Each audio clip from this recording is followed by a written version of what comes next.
এই একটা পাপ যদি কেউ না করে ইনশাল্লাহ সে জান্নাতে যাবে, যতই পাপ করুক না কেন। বাসায় মা বোন যারা আছে অনেকেই দেখা যায় চুল আশ্রয় চিরুনি পরে গেলে বলে আজকে মেহমান আসবে। কি আসবে আজকে? মেহমান আসবে আজকে বললেই সে বাসা থেকে বের হচ্ছেন, আপনার পাঞ্জাবিটা একটু আটকে গেছে, আপনার স্ত্রী বলছে একটু বসে যান, অমঙ্গল হতে পারে, বসেন। বাস মুশরিক, শিরক হয়ে গেল। মুসলিম সমাজে রন্ধ্রে রন্ধ্রে শিরক। এখন রাস্তাঘাটে উঠতে বসতে পেপার পত্রিকা খুললেই শিরক। পেপার খুলবেন রাশিফল, সিংহ রাশি কন্যা রাশি, দিনটা কেমন যাবে বিশ্বাস করলেই মুশরিক হয়ে যাবে। রাস্তার পাশে টিয়া পাখি দিয়ে ভাগ্য পরীক্ষা করছে, হাতটা দেখে দেন তো ভাই কি আছে, বললেই শিরক হয়ে যাবে। আংটি বিক্রি করছে, আংটি পরলে রোগ ভালো হবে, হাতে দিল রোগ ভালো হবে এই উদ্দেশ্যে মুশরিক। হাতে দিয়েছে রোগ ভালো হবে, আমার ডায়াবেটিস ভালো হয়ে যাবে, বিসমিল্লাহ, ব্যাস মুশরিক।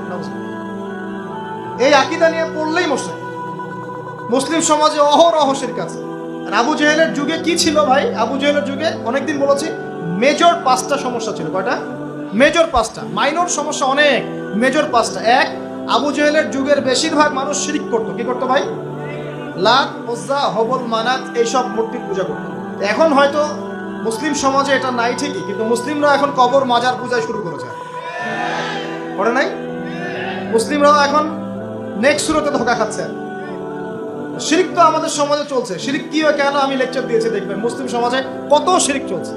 আবু জাহেলের যুগে শিরক ছিল, এগুলো বলতে থাকলে এটা নিয়ে আলোচনা করতে হবে। আলোচনার টপিক আমার আজকে অন্য। আবু জাহেলের যুগে কি ছিল ভাই? শিরক ছিল, সমাজে রন্ধ্রে রন্ধ্রে শিরক ছিল। এখনকার সমাজেও শিরক আছে। তারা লা ইলাহা ইল্লাল্লাহ না পড়ে শিরক করতো, আমরা পড়েও শিরক করি। আল্লাহ পাক আমাদের সবাইকে শিরকের পাপ থেকে হেফাজত করুন বলি আমি।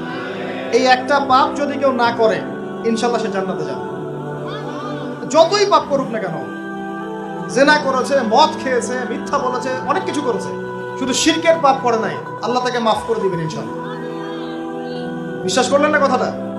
নবীজি বলেছেন এই উম্মতের যে কোনো ব্যক্তি যতই পাপ করুক না কেন আল্লাহ পাক সমস্ত পাপ মাফ করতে পারে, কিন্তু শিরকের গুনাহ আল্লাহ পাক মাফ করবে।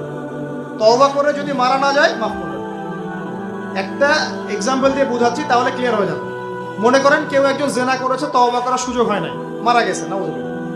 এখন আল্লাহ পাক কিয়ামতের মাঠে এই জেনার পাপটা মাফ করে দিতে পারেন, যদিও সে তওবা করে নাই। যদিও সে তওবা করে নাই, আল্লাহ পাক এই পাপটাও মাফ করতে পারেন। কিন্তু একজন ব্যক্তি শিরক করেছে, তওবা করে নাই, কিন্তু এই অবস্থায় যদি কাল কিয়ামতের মাঠে আল্লাহর সাথে সাক্ষাৎ করে, আল্লাহ তার গুনাহ মাফ করবেন। এই শিরক আর অন্য পাপের এই হলো পার্থক্য। তাহলে সবচেয়ে কোন বিষয়টা থেকে আমাদের বেঁচে থাকা উচিত ভাই?